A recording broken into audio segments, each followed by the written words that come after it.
Hello, my name is Mary Coffelt. I'm a biomedical engineering student here at the University of Arizona, and my project for this summer was to design a minimally invasive dynamic hip screw guide for Dr. Daniel Latt, an orthopedic surgeon here at the university.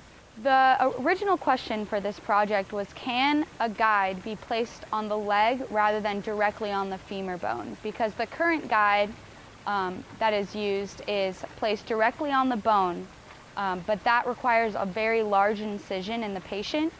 And because what this guide does is fix intertrochanteric hip fractures, which are very common in elderly patients, surgical time and blood loss are very important. Therefore, if we created a guide that was minimally invasive, it would decrease the incision and quicken surgery time and lessen blood loss.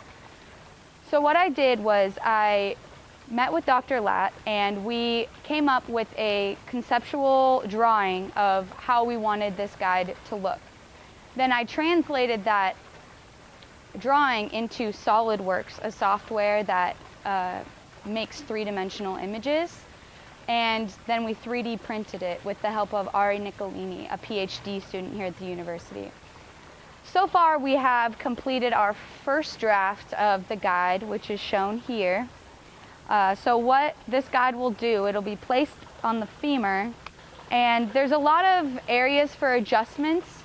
So the patient's femur size and size in general, since it's very variable, this guide is made to be extremely adjustable.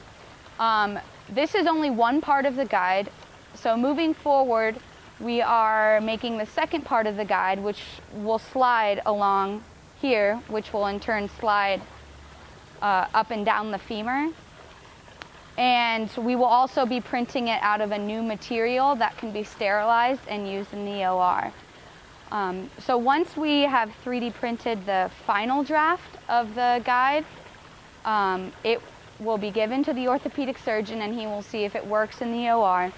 And if it does, then we will be looking into the intellectual property process, and patents with the university.